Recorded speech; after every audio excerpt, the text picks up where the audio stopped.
What's going on, everyone? Welcome to the newest episode of the Believe in Oregon podcast. I'm Zachary, Neel. He's Jonathan Stewart. Jay Stu, what's up, man? How we doing?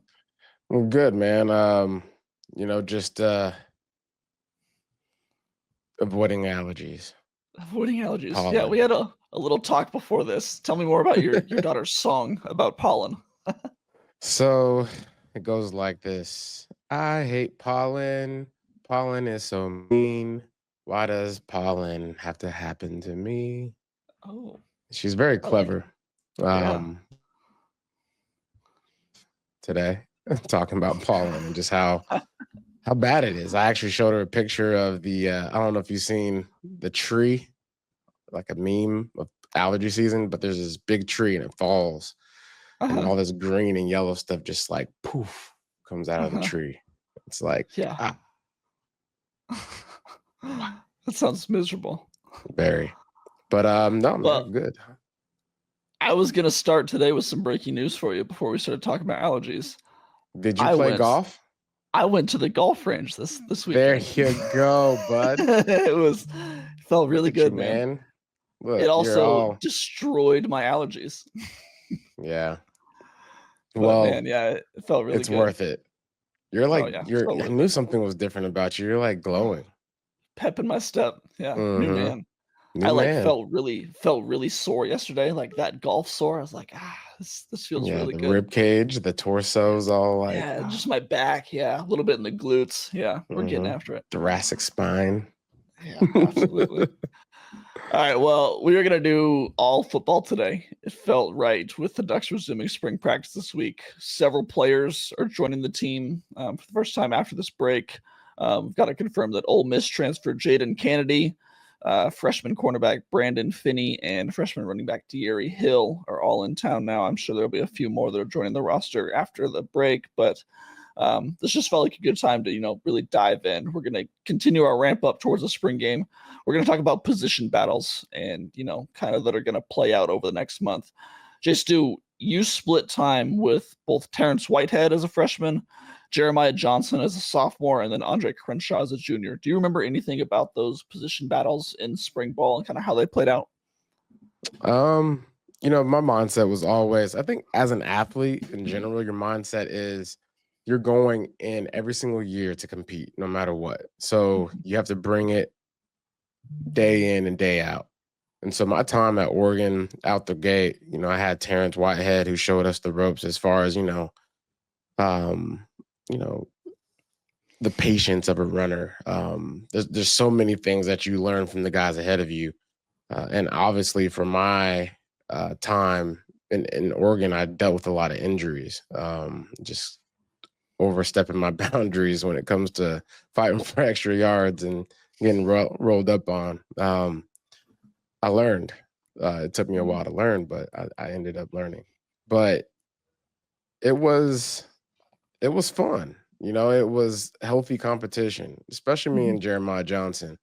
Um, I always admired, the way he was able to stiff arm guys and he was way faster with the ball in his hand than he was when he was running a 40 or Mm-hmm. running, stuff in practice. Um, so it's always good to have a running back group that is talented enough to where it's pushing you to be the best that you can be. Um, and so, in the same with Andre Crenshaw, younger guy, and for me, it was more of the veteran presence that I was going to be able to give to him. So the iron sharpens iron mentality, which is I got to be on my P's and Q's. I got to be doing the right thing so that way Andre and the younger guys can see what it's going to be like to be in this role, what it's going to be like to be an efficient runner, how to take care of your body, and all those types of things early in college. So it was fun. It wasn't anything strenuous. It wasn't anything toxic. And I think when you recruit and when you get the right guys in the room, you shouldn't have any of that. Yeah, I feel like that's a big kind of misconception from a lot of fans when looking at position battles. They're like, think these guys are going after each other, like trying to get that top spot. But in the end, like they're all on the same team. They all got the same common goal. They're trying to win the game or win the championship and, do that in any way they can. And whether that's as a starter, whether that's as a contributor, whether it's as a practice squad player, I mean, they're all really in it for the same thing. So that Yeah. ring fits the same at the end of the year, no matter how you get there. It sure does. Yeah. Hopefully we get one next year. Well, that's hopefully in the cards. So what we're going to do is we're just going to look at the depth chart as a whole and talk about the position battles that intrigue us the most. With as young and unproven as this roster is, which we've talked about before, there are a dozen that we can talk about. I personally have 11 on my list. You want to start us off? What is the position battle that you are the most intrigued by? I'm gonna have to go with the offensive line. Wow, we're starting here. Okay. Yeah, so you lose some guys now. You lose Harp, you lose Cornley, and then you lose the other Corn. So yeah. basically, Connerly and Cornelius. Yeah. Yeah, so you have to kind of start from scratch, a little bit of what we had to deal with last year. And for the fans that were watching Oregon, struggle in the beginning of the season, a little bit was because of the offensive line not being able to, get in sync. You know what I'm saying? Good players, but you got to find the right formula. And so it would be interesting to see how World plays into this lineup here. What's his name? Ipani? Iapani Lalulu. Iapani. Poncho. Yeah, Poncho. Much easier. Obviously he's going to be the leader of that group. And he's going to have to make sure that out the gate, he is communicating across the whole entire board. And I'm not just talking about the guy to his left, the guy to his right.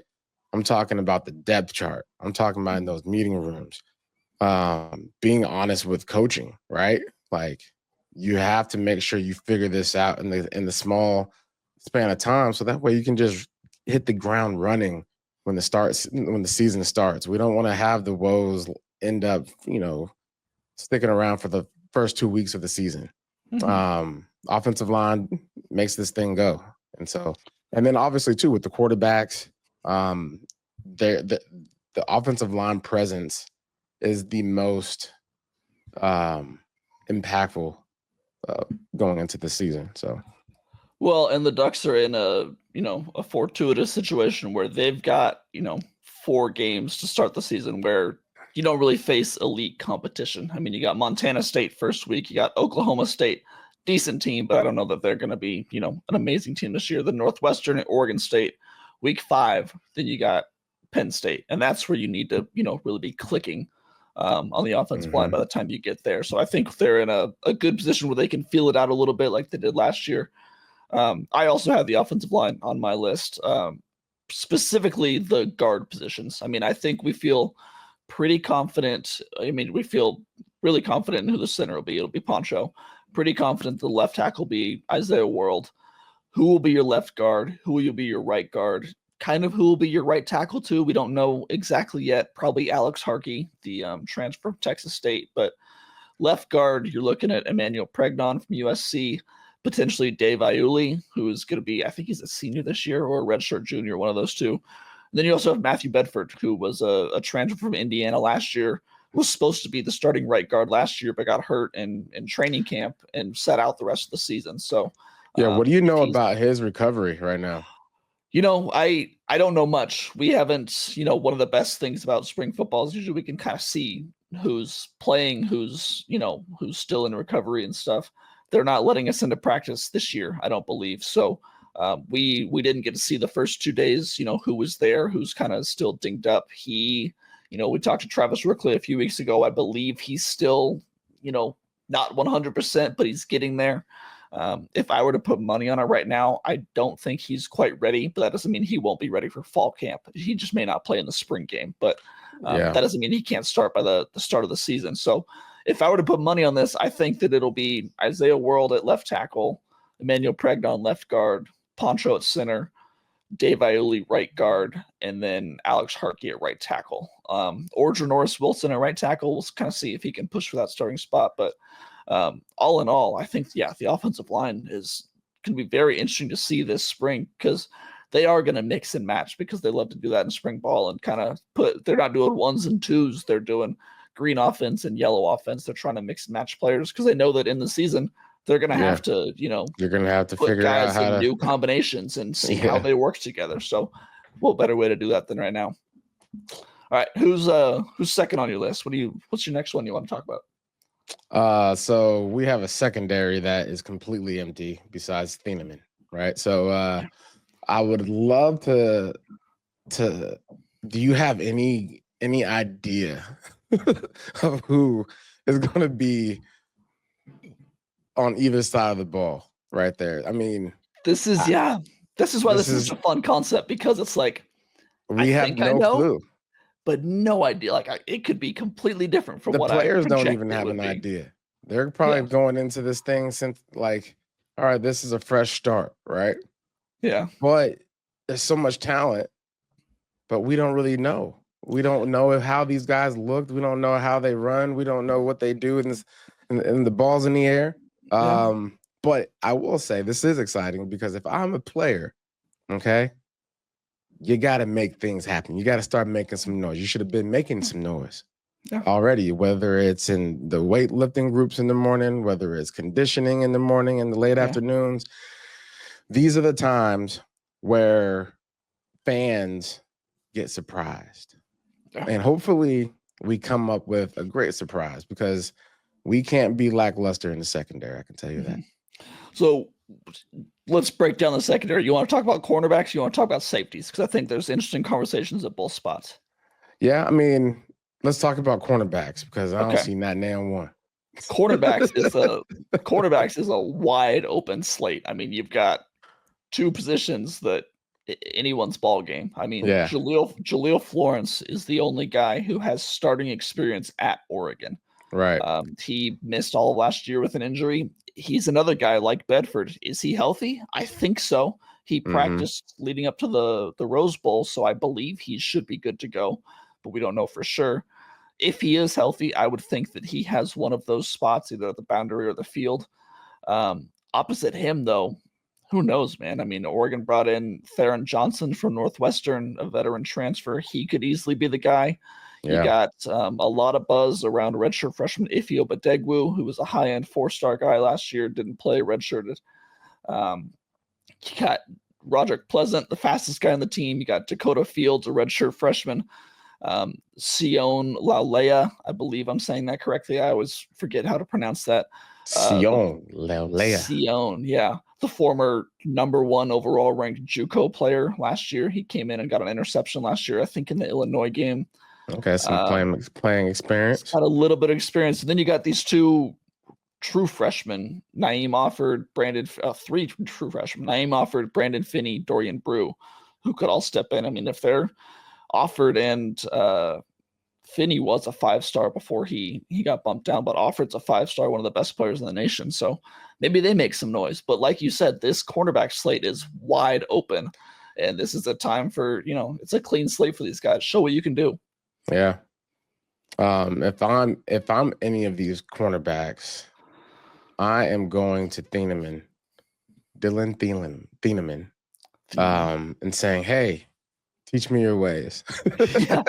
Show me how to be as good as you are. Because all this comes down to chemistry, right? Yeah. Do I trust you? Do I know what it looks like when you are in the right area? And will you be there to help when I need you? And so you have a guy that's going into next year, highly touted. You need to link arms with him and be best buds. That's what I'm doing. That goes for the entire roster too. Yeah. You mean offensive lineman? You're going to Dylan saying, "Hey, teach me how to do what you do." Let's go watch some film together. Yeah. No, but I actually feel confident that they'll figure this out, because if Dylan's anything like he was at Iowa State, Purdue, I get it. Well, he could one of those Midwestern schools. One of those schools that were really good on defense. But if he could have done anything, or if I'm banking on anything, it's Dylan's gonna be not just a guy making plays. He's gonna be a bit of a guy that loves football and be able to Oh teach yeah. some things, right? So Oh yeah. usually the safety is the smartest player on the field because he has to know what the DBs are doing. He has to know what he's doing. He has to know what the linebackers are doing. He has to know what stunts that the defensive line's getting into. And then also know like formations. He has to understand personnel. He has to understand down and distance. There's just so much that has to go in to perfecting the craft of a safety. And I know these things because I roomed with Jarris Bird. There you Jarris go. Bird, all-time Oregon great safety. His dad was Gil Bird, played in the league. And so NFL great himself. And I just remember the attention to detail that Jarris had. And when you have guys that really cared about the game like Jarris did, like TJ Ward, Walter Thurman, Patrick Chung, Matthew Harper, like these guys didn't just show up and just put on a jersey. They showed up prepared, ready. They were watching film at their house, hanging out together, talking about the game, talking about where they need to be. Iron sharpens iron 24/7. And so hopefully we get that type of, environment, for these young guys, led by Dylan. So Yeah, from everything we've heard so far, I mean, obviously it's spring ball. You're gonna get, you're gonna look at things through rose-colored glasses because this is the time to get excited and get hyped again. It sounds like Dylan is the real deal. I don't. It sounds crazy to say. I don't know that there's a player in the last 5 years that I've been as excited to like see for the first time as I am Dylan. I mean, yeah, based on what we've seen from film over his 2 years at Purdue, based on what we're hearing from coaches and players, like this guy is going to be a first round draft pick next year as yeah, one of the best safeties in the league. Oregon hasn't had that recently. He's gonna, I think, could be the best since Javon Holland. Like yeah. just one of the best safeties they've ever had. So I can't wait to see it. Let's stick at the safety position. I want to talk about so Dylan will probably play I believe the field safety is what he's slotted on the depth chart. Next to him at the boundary safety or the strong safety, I've got it between Peyton Woodyard and Kingston Lopa. I think that'll be a really interesting conversation. Who between those two gets the spot? Both were really highly rated commits. Both are much bigger bodied safeties. It's not like a Steve Stevens back there or an Evan Williams, someone that's a little bit smaller. Lopa got a really big nod of confidence last year when he played in the Big Ten championship against Penn State and was kind of asked to lock down Tyler Warren, which is the best player on the field, arguably. So, and he did pretty well there. I would need to go back and watch his film to see exactly all the intricacies of his game, but I'm just curious to see who fills that other safety spot next to Dylan, because we know that Dylan's going to be there, but who's going to be the other young guy next to him that steps up? Yeah. Well, in Dylan we trust to get it He's all. he's gonna lead that room. Correct. No matter who's there, that safety room is going to be Because improved next we year. don't know what's gonna happen. No, We just hope of course that not. Dylan is the guy that just gotta have leads the confidence. charge. Absolutely. Be everywhere. So who do you got? What's the next on your list? There's some really big ones here. Shall we do the biggest one? Or should we save it for last? Our biggest one? Yeah, it's not that big. No, it's pretty big. Quarterback. I mean, it is important. It's pretty important. Quarterback. I'm surprised it took us this long to bring it up. But of course, quarterback is at the top of my list, honestly. If I'm ranking these, it's the most intriguing and the most important, because who's it going to be? Dante Moore, Austin Novosad. I have a feeling, I think you have a feeling, most of the fan base has a feeling that it's going to be Dante Moore based on what we've heard, what we've seen. But I don't in any way want to count out Austin Novosad because I think he's a very talented player. He could start for 130 out of 134 D1 college football teams next year. Yeah, wasn't he Or a high school sprinter or something like that? I heard. yeah, he was a high school sprinter. So he's I think fast. he's fast. I actually wrote a story about this yesterday. It'll be really interesting to see. This is kind of a tangent on the QB battle, but how Oregon's offense is going to adapt to this new quote unquote style of quarterback, because neither Dante Moore or Novosad are considered mobile quarterbacks, dual threat quarterbacks. They don't run much. Dylan could run. Unless they was running for their life. I mean, even then, Dante Moore is not a mobile quarterback. I think he has negative 84 rushing yards in his career at UCLA with a lot of sacks. So what you're saying is that this could still be up in the air. Because really and truly, this is how I view quarterbacks these days. Okay. If you have a high completion rate and you do not turn the ball over and you can get out of the pocket when you need to, that is a pretty effective quarterback. That's Dylan Gabriel. Yeah. So hopefully, man, the wheels are absolutely a thing. You gotta be able to run. If you can't run, man, it's gonna be a long year.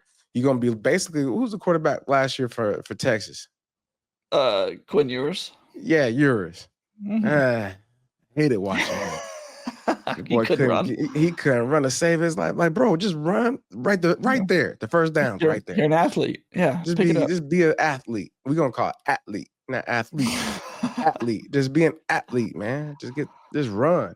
Man, listen. Y'all better start getting out of the pocket, start doing some running drills. That's where I'm so curious with Moore, because I don't want to label him as a non-mobile quarterback, but we just simply haven't seen it yet. He wasn't very mobile in high school. Well, maybe wasn't mobile at UCLA, so he wasn't asked to run in high school. Yeah, could be. And maybe the UCLA Bruins just was so terrible up front. Every time that he got the ball, he was running for his life. He took 16 sacks as a freshman. Oh, yeah. He had some on him, sure. A lot on the offensive line, I'm sure, because that was not a good offensive line. And didn't have a good running game either. Yeah. But anyway, talking about the QB competition, I just think that, we're not going to see anything during spring practice. They're not going to name a winner after spring practice, but I'm so excited to see the spring game and just finally see, because we've seen these guys in such limited action. I just want to see them actually out there leading drives and throwing it down the field. What I do hope is that they don't leave this door open for too long, because I think naming a starter sooner rather than later, I'm not saying you got to do it in spring, but I'm saying before the season starts, before those guys show back up to work, there needs to be some kind of like vibe that we got a quarterback. I think that will be different in the locker room and in the public. I don't think they're going to do anything. Dan's not going to name a starter before snap one, week one, Montana State. But I think in the locker room going into summer, they'll know. I mean, they've said this before. They tell players like, hey, this is what our depth chart's looking like right now. That doesn't mean it's set in stone, but you can still move up and down. But I think the players will have a good sense. It's kind of like when Bo Nix came in and Ty Thompson was competing for the starting job too. Everyone was like, oh, this is, can Ty beat Bo? And it was no, this was never happening. Like, Bo was brought in for the reasoning to start, buddy. Same thing with Dylan Gabriel and Dante Moore last year. Right, and that's why this is a little different, because we didn't bring nobody in here just to be playing. Yeah, you got to work what you got. And so hopefully coaching, this is where coaching shows up, right? Development. How good is our quarterback coach? How good is the supporting staff? How good is the training room, right? How good is the weight room, right? Conditioning, all those types of things. So, I mean, from what I heard, Moore lost some weight. So, he might have. So getting cut up, man. Let's take it serious. All right, let's stick on the opposite side of ball. Let's talk about the running back room, because I think there's two specific position battles in this one that are really interesting. Let's start with the starter. I believe it's in my mind, between Mekhi Hughes and Noah Whittington. Yeah. Do you have any sense on, just what you want to see out of spring ball from him, where you're kind of leaning? I mean, whenever you go grab a guy that is 1,000-yard rusher elsewhere coming in to compete for a starting job on your team, I think people are pretty high on him, and rightfully so. The film don't lie. He knows how to run the ball. Yeah. We got a guy named Noah Whittington who was trucking people last year. He knows how to run the ball too. So He's healthy again. yeah, and I think that is TBD. But I mean, if I had to say right now, the mindset should be the guy that you just brought in that was 1,000-yard rusher last year is your starter. And Noah, like, you are a 1B. You know what I'm saying? 1A, 1B situation. And that's not bad because, Noah got his touches last year.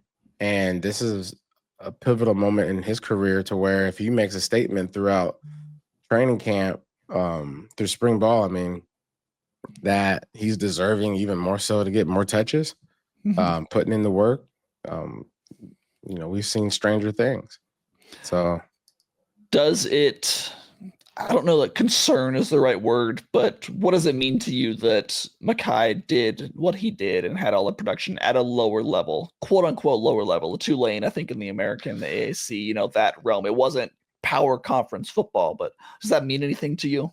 No, because there was this is the thing. Phone booth, right? There's phone booth guys that can make guys miss in a phone booth. He was able to do that. Can you get to the edge, right? Can you get to the edge and eat up angles? He can do that.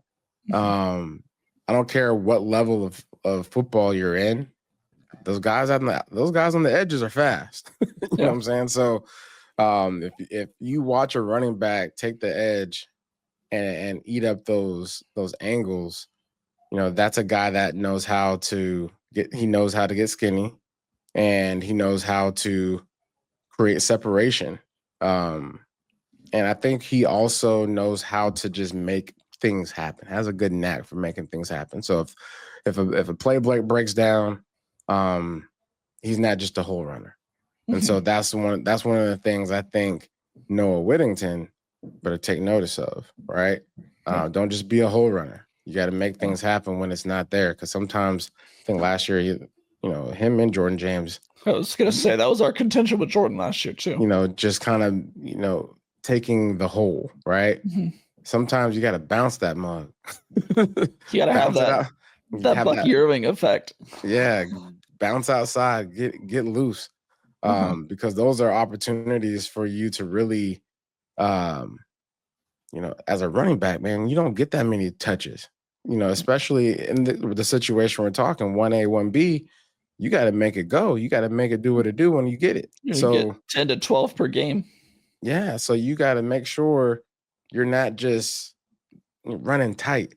Well, you got to be able to, fill it out and understand pre-snap read. There's only one guy out there. I can beat him. So if things get locked up for a split second, give him that inside shoulder and bounce out. Yep. Let's do one more here. Yeah, and I was gonna say the Riggs last year. Last year, listen. Have you seen? Do we have any footage? Do we have any? Nothing more than what we saw last year. Dang, no notes or nothing. We don't know if he's gotten bigger. I have not he's gotten stronger. Because I can tell you what, that DeJuan Riggs, he has a little bit of that. He has that stuff to him. He has a little bit of that Kenyon Barner, a little bit of that LaMichael James to him. And so we talking about Mekhi Hughes, we talking about Noah Whittington right now. I guarantee you, by the middle of the season, we're going to be talking about Riggs. Okay. See, I want to get on the train with you, but I also know how high you and I got on Jay Harris last year, and that didn't quite pan out yet. So I'm just a little bit hesitant. Yeah. The Jay Harris thing, that has to be film room. That has to be what's happening in the film room. Yeah, the meeting room. And so if you ain't getting it right there, you ain't getting on the field. Yeah. Period. Yeah. I mean, Riggs looks, from what we saw last year, what we've seen from his high school tape, looks like the real deal. I think that he, like you said, if he can, I mean, I'm sure he bulked up. I'm sure he got in better football shape. I mean, he was already in good football shape, but he's going to be a redshirt freshman now. He's spent an off season with the team. He kind of learned how to do it. They always say an NFL quarterback learns the most in his first off season. I think it's going to be the same way with him too. So, but the interesting conversation is him versus Jaden Lamar, and maybe throw Jay Harris in there too for the RB3 role. Because that was Lamar's role last year behind Jordan James and Whittington. I'm just curious if he keeps it again this year. He's a solid back. He's a very smart player, fast, very good smart. player. Remember he picked up that ball last year when he saved a win. Man, this ball's not supposed to just be laying on the ground. Yeah, so I'm just curious to see if he can, how did he improve this offseason? Is it enough to keep that third spot? Is it enough to push for the second spot, or is he going to fall down to fourth behind Riggs too? Yeah. I mean, I think either way, a running back by committee, having guys that can tote the rock, it's a long season. You never know what, is going to happen. So it's always good to have guys that you can depend on, get 5 yards. Yeah. Are there any others that you want to? Oh, wait, we need to talk about the wide receiver room. I forgot about that one. Yeah.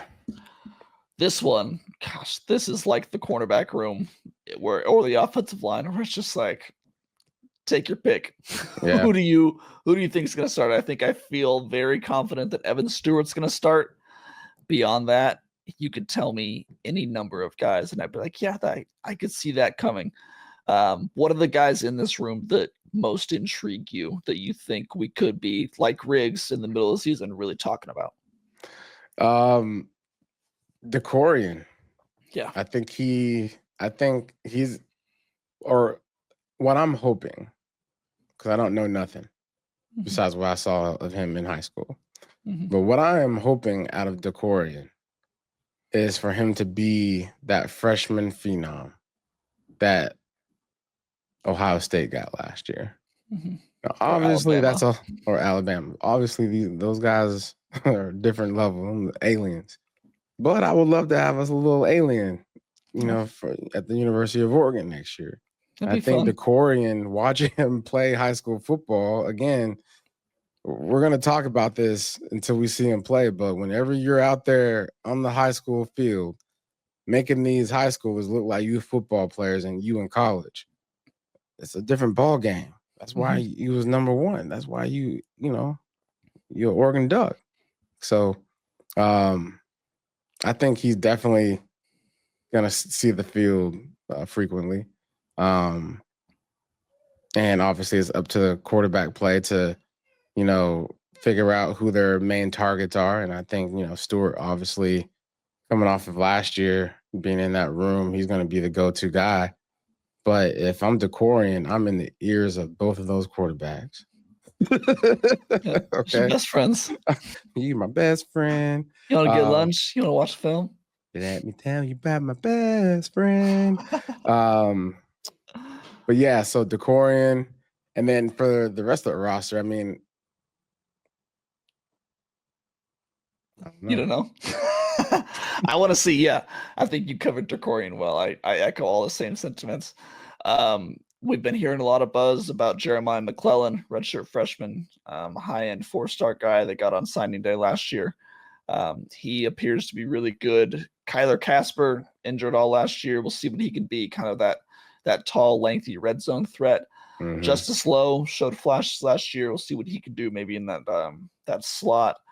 Gary Bryant Jr. looked really good. He's a veteran player, injured a lot last year. We'll see what he can do, bring some leadership to that room. And then Malik Benson, the transfer from Florida State, who was a former highly rated JUCO player, went to Alabama, went to Florida State, came to Oregon. Now we'll see what he can do, whether he's a starter or more of a depth piece that they, you need depth in the receiver room. Maybe they just tried to add him for that in the transfer portal. But like a lot of these positions, there's so much talent at the wide receiver spot. It's just about figuring out, who steps up and who can offer the best, the highest upside on Saturdays. So, I think that the wide receiver room is definitely one of the most intriguing positions. I'm glad we ended with that because it feels like ending on a high note. Yeah. We have an Amazon Prime room, not a Temu. Yes, that's good. I like that. Yeah. All right. Are there any others that you want to talk about before we wrap up? I